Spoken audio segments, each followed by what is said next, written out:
श्यामजा जी, आपका क्या प्रतिक्रिया है? जिस तरह से दौलत जी ने कहा कि बीजेपी को फायदा पहुंचा है आम आदमी पार्टी से, कांग्रेस पार्टी को नुकसान पहुंचा, क्या लगता है कि अब जो आने वाले चुनाव हैं, विभिन्न राज्यों में विधानसभा चुनाव आएंगे, राजस्थान में भी आएंगे, बीजेपी को सामना सिर्फ कांग्रेस पार्टी से नहीं करना होगा, एक और दल आ गया है आम आदमी पार्टी, उसने मुकाबले को त्रिकोणीय बना दिया है, अब आपको और इन दलों से भी सामना करना पड़ेगा आने वाले दिनों में?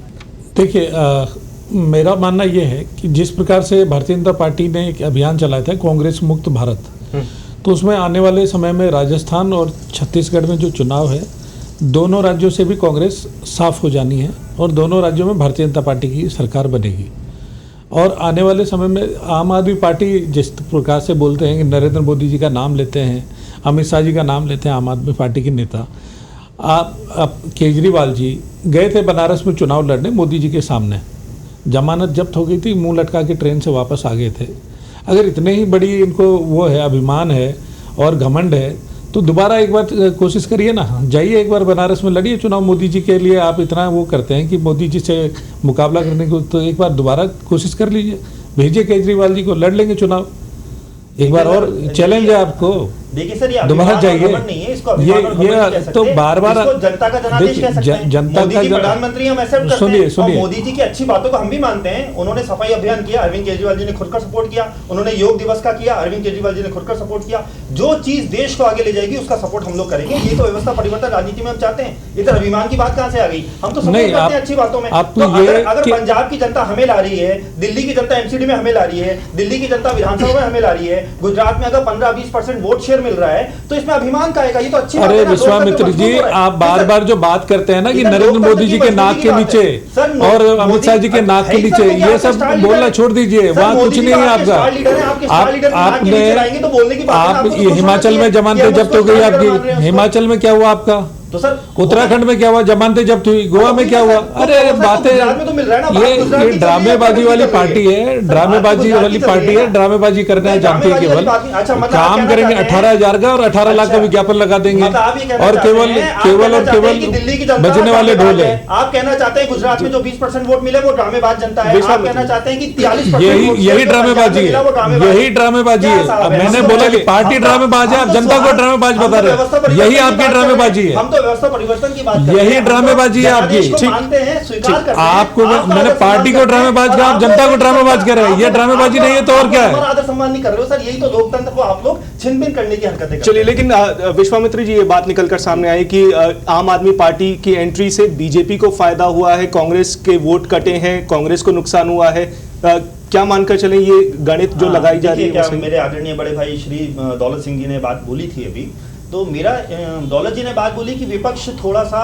कमजोर होगा, लेकिन साहब मेरा ऐसा मानना है कि यदि लोकतंत्र होता है, लोकतंत्र में अगर एक पक्ष हो एक विपक्ष हो, तो वो चीज कमजोर ज्यादा होती है और मजबूत तब होगा जब एक पक्ष और दो विपक्ष हो। तो ये तो लोकतंत्र की खूबसूरती है कि अगर गुजरात में दो विपक्ष मिल रहे हैं तो मैं मानता हूं लोकतंत्र आगे बढ़ रहा है, लोकतंत्र की खूबसूरती है और हमें निश्चित रूप से गुजरात की जनता को इसका फायदा मिलेगा। अल्टीमेट उद्देश्य क्या है? जनता की वेलफेयर एक्टिविटीज हो। अरे भैया, विपक्ष में 57 सीटें थी, 20 में रह गए सर, मैं तो उनको और 20 भी पूरे हो जाए तो बढ़िया है।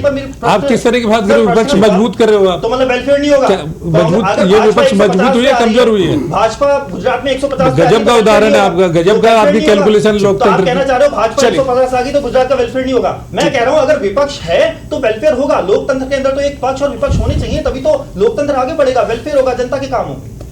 चलिए, एक अपडेटेड जानकारी और ले लेते हैं और आपको बता देते हैं कि इस वक्त जो चुनाव परिणाम के जो उससे पहले रुझान आ रहे हैं, उससे पहले की अपडेट हम आपको बता दें। हिमाचल विधानसभा चुनाव को लेकर एक अपडेटेड जानकारी सामने आ रही है। सभी के सभी 68 सीटों पर रुझान अब सामने आ गए हैं और 31 सीट पर भाजपा कांग्रेस पार्टी 33 सीट पर आगे है और ये कांटे की टक्कर चल रही है। 4 सीट पर निर्दलीय आगे। अनंत मिश्रा जी, आपका प्रतिक्रिया लेना चाहेंगे, किस तरह से ये रुझान देख रहे हैं खासतौर से हिमाचल प्रदेश में? देखिए, जहाँ तक हिमाचल प्रदेश के चुनाव की बात है, हिमाचल प्रदेश में 1985 के बाद कभी कोई राजनीतिक दल सत्ता में रिपीट नहीं हुआ। मतलब एक बार अगर भारतीय जनता पार्टी आती है तो दूसरी बार कांग्रेस। और शायद ये अभी रुझानों की अगर हम चर्चा कर रहे हैं, रुझानों पर चर्चा करें, तो ये पहला मौका होगा जब इतनी क्लोज फाइट होती हुई दिख रही है। वरना राजनीतिक जो मिजाज था, राजनीतिक मूड था, उसके हिसाब से कांग्रेस को यहाँ आराम से सत्ता में आना चाहिए था। अभी दौलत सिंह जी ने इससे पिछले सेगमेंट में कहा था कि भारतीय जनता पार्टी को इससे सबक लेना चाहिए कि वो उसको इतनी मोदी जी के इतने प्रचार के बावजूद उसको क्लोज फाइट क्यों मिल रही है। मेरा मानना है कि सबक कांग्रेस को लेना चाहिए, जो इस बार सत्ता की पारी उनकी थी, दावेदारी उनकी थी, कांग्रेस सत्ता में क्यों नहीं आ पा रही। और कांग्रेस को निश्चित रूप से बहुत सी चीज़ों पर मंथन करना होगा। जैसे मैंने पहले भी कहा, आप ये देखिए कि हिमाचल प्रदेश में चुनाव हुए, राहुल गांधी ने एक रैली नहीं की। जो 24-22 साल तक कांग्रेस की अध्यक्ष रही सोनिया गांधी एक रैली करने नहीं गई। हिमाचल प्रदेश में सिर्फ प्रियंका गांधी, जो उत्तर प्रदेश की प्रभारी हैं, वहां उनका घर है, वहां वो 10 दिन तक उन्होंने प्रचार किया। तो कांग्रेस को किसने रोका था?